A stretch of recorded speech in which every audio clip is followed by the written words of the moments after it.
3 মাসে লাভ থেকে লোকসান আর 15 মাসে 2,751 কোটি টাকা উধাও। এটা কি একটা ব্যাংক নাকি ধীরে ধীরে ডুবে যাওয়া এক অর্থনৈতিক জাহাজ?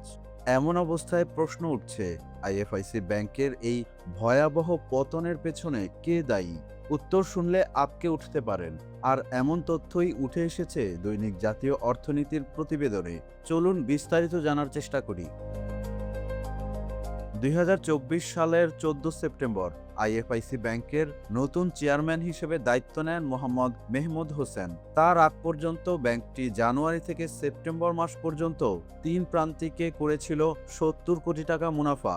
কিন্তু নতুন বোর্ড আসার পর মাত্র এক প্রান্তিকেই শুরু হয় লোকসান, আর সেটার মাত্রা শুনবেন প্রায় 191 কোটি টাকা। এরপর শুরু হয় আসল ধস। 2024-এর শেষে মোট লোকসান দাঁড়ায় 121 কোটি টাকা। আর 2025 সালে লোকসানের মাত্রা কোথায় পৌঁছায় শুনবেন। লোকসান পৌঁছে যায় ভয়ঙ্কর এক পর্যায়ে, যার পরিমাণ প্রায় 2,560 কোটি টাকা। অর্থাৎ নতুন চেয়ারম্যানের 15 মাসেই মোট ক্ষতি প্রায় 2,751 কোটি টাকা। পরিস্থিতি এতটাই খারাপ যে পর্যবেক্ষক বসাতে বাধ্য হয় বাংলাদেশ ব্যাংক, কিন্তু তাতেও পরিস্থিতির উন্নতি হয়নি।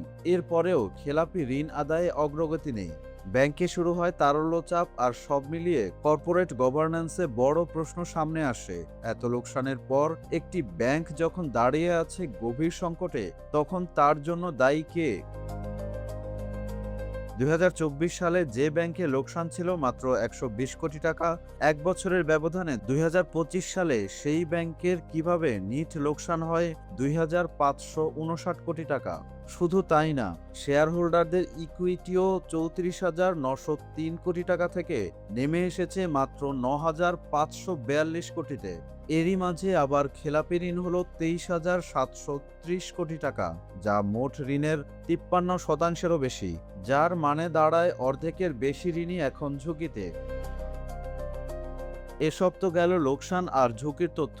লেনদেনের কারণে বিনিয়োগকারীদের পরপর 2 বছর লভ্যাংশ দিতে না পারায় জেড ক্যাটাগরিতে নেমে গেছে আইএফআইসি। এদিকে বিদায়ী অন্তর্বর্তী সরকার দায়িত্ব নিলে ব্যাংক খাতে খেলাপি ঋণের আসল চিত্র সামনে আসে। অভিযোগ রয়েছে, চেয়ারম্যানের সময়কালে গুরুত্বপূর্ণ পদে অযোগ্য ও বিতর্কিত ব্যক্তিদের নিয়োগ দেওয়া হয়েছে, যা ব্যাংকের ব্যয় বাড়িয়েছে এবং আর্থিক শৃঙ্খলা দুর্বল করেছে। এছাড়া বর্তমান চেয়ারম্যান মোহাম্মদ মেহমুদ হোসেন পতিত সরকারের সময়ের ব্যবস্থাপনা পরিচালক তথা এমডি শাহ আলম সারোয়ারের বন্ধু। মূলত শাহ আলম সারোয়ারই এখন ব্যাংক চালাচ্ছে বলে ব্যাংক পাড়ায় শোনা যাচ্ছে। আরও গুরুতর অভিযোগ হিসেবে সামনে আসছে, চেয়ারম্যান মোহাম্মদ মেহমুদ হোসেনের নেতৃত্বে আইএফআইসি ব্যাংকে গুরুত্বপূর্ণ পদে অযোগ্য ও বিতর্কিত নিয়োগের পাশাপাশি ব্যাংক অভিজ্ঞতা ছাড়াই পদোন্নতির বিষয়েও ব্যাংকের শাখা ব্যবস্থাপক, আঞ্চলিক প্রধান এবং বিভাগীয় প্রধানদের নিয়োগে স্বচ্ছতা ছিল না। অনেক কর্মকর্তা ব্যাংকিং খাতের মূলধারার অভিজ্ঞতা ছাড়াই গুরুত্বপূর্ণ পদে বসানো হয়। এ ধরনের নিয়োগ ব্যাংকের খরচের খাত ভারী করেছে এবং আর্থিক অস্থিরতা বাড়িয়েছে।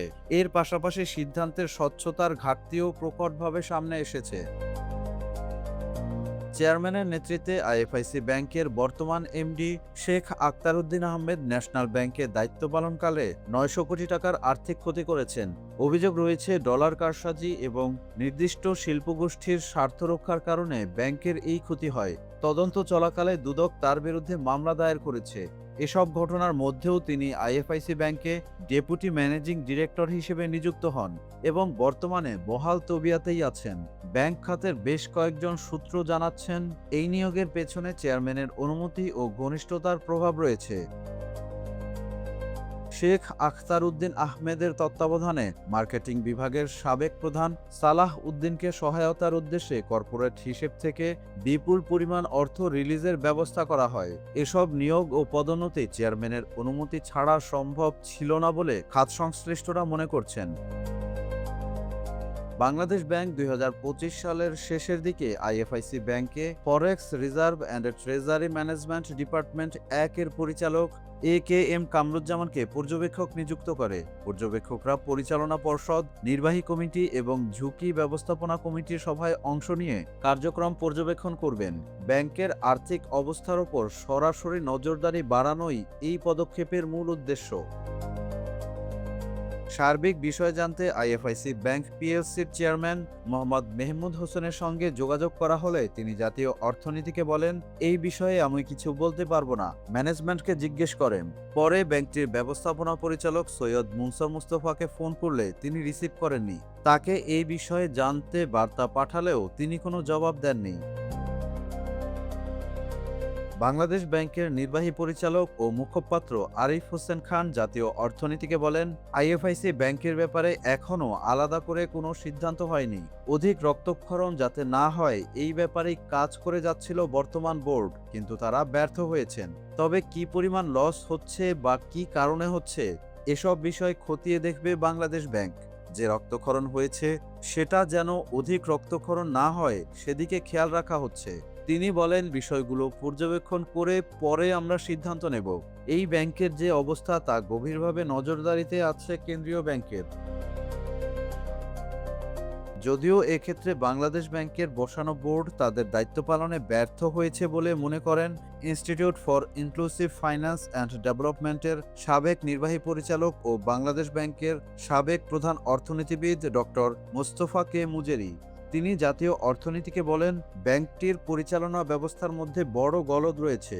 বোর্ডের ব্যর্থতা বা সিদ্ধান্তগুলো নিয়ে বাংলাদেশ ব্যাংকও জানে, যে কারণে পর্যবেক্ষক বসিয়েছিল, কিন্তু কোনো লাভ হচ্ছে না। এই অবস্থায় তাদের আরও বিকল্প ভাবা উচিত।